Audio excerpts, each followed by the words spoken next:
Hello and welcome to another modelling video. Today I'm going to be reviewing my mecha musume diorama. It is in a dual scale, the upper one being of gashapon size, so at a push 1/12, 1/10ish, and the bottom half, the base of all the tanks and whatnot, is a 1/72, but 1/76 pieces are present on it. The scale difference is so small, even some of the most experienced experts will have a lot of trouble pointing it out. But since those pieces were the weathered, destroyed tanks, planes and whatnot, they're already pretty difficult to identify anyway. This was entered in the Hobby Link Japan competition. Now, they did have a bullshit rule of if it appears anywhere on the internet, especially as a work in progress, it will be disqualified, which is a bit unfair for a lot of people. For blogs, vlogs or websites, they could have taken a more democratic approach, like start a work in progress with a photo of a newspaper date, a printout of one of their cards or whatnot. But being a company, I suppose they want to associate your build with them and them only. So I don't have a lot of photos of it in progress, but I will talk about how I achieved a lot of the bits and pieces. Let's go for a nice close look. This is the diorama in question, and there has been about 5 styrene kits mashed into it, a decent size block of balsa wood, which makes up the diorama destroyed building pieces, a little bit of metal, 2 gashapon figures, and a lot of putty and styrene. Starting with the figures, this is Azusa from K-On! I don't have any particular feeling towards this character, so I made her a communist grunt trooper.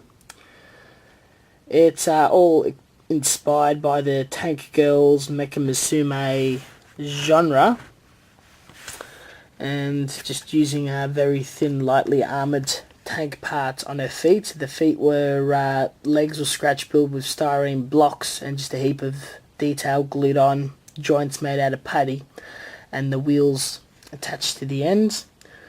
Same with one hand as a shield, backpack and gun.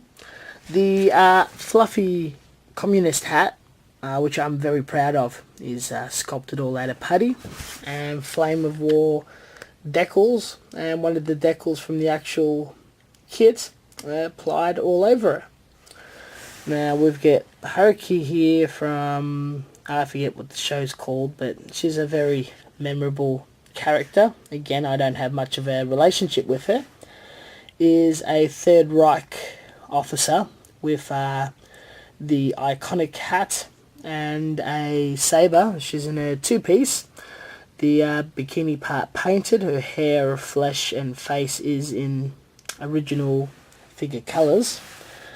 The legs were a tad more complicated, as they're completely scratch built from all sorts of different pieces and shapes of styrene.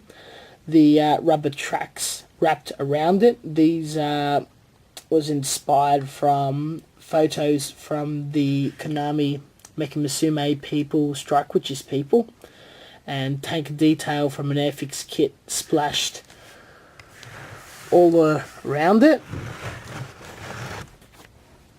Having a quick look at the backpack, power plant system, so she is able to fly. It's a bit awkward looking, but you know, all the magic of anime and whatnot. This one's more of a traditional Trooper V2 rocket. The 2 characters are fighting what appears to be a Battle of Stalingrad-like moment, and we'll have a bit of a study of the base. It appears that some sort of Mr. Schmidt has smashed inside of the building, and a small Vickers light tank, which I don't think it was that tank, it might have been something else like a Panther, heavily rusted out, snowed on, been destroyed for a very long time, with a Russian large heavier tank taking cover and holding a line.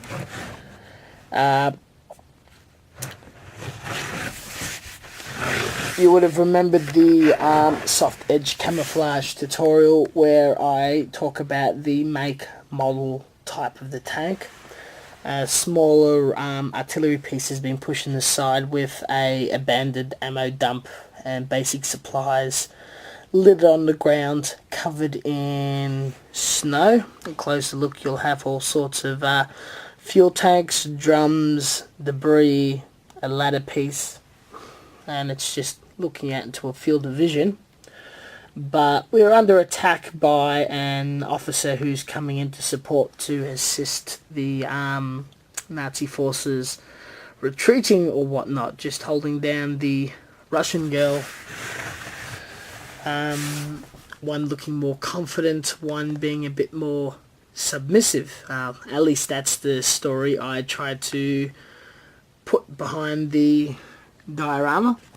It took a lot longer for me to build than anticipated. The tank and the base is all airbrushed with very little hand painting applied, mostly for weather purposes, and the Warhammer snow effect. I think it's a very nice snow effect applied on top. The Russian tank is removable with a magnet underneath, and the two girls are pinned down with a painted brass rod. Unfortunately, since the two girls display a lot of original flesh tone and face detail from the original figures, airbrushing and masking would have been an absolute pain in the ass, so they were very neatly hand painted to match in the overall feel of the figure. I cut out a sheet of very thick styrene and shaped it to fit in a metallic photo frame to frame it up for the model competitions and public displays. Dremels and all sorts of effects were used to buff up the damaged building look and the debris on the other side, the blown up tank of the half of it either styrene or balsa wood. A lot of photos or still photos were captured of this build and put on the Painted Hobbies website. The link is down below. Thank you very much for watching. This build was a lot of fun. Built a long time ago and I've been meaning to do a review, but you know, life gets in the way. Que sera, sera. Thank you very much for watching, and until next time, I sincerely hope you've enjoyed this build and me giving you a rough tour of it. In the future, I'm not going to enter in the Hobby Link Japan competition, as there's a lot of things with it that I disagree with, and from now on, if I do underhand a project this extensive, where a lot can be learnt from the process of scratch building and diorama making, there will be tutorials or work in progresses made from now on. I will catch you guys later.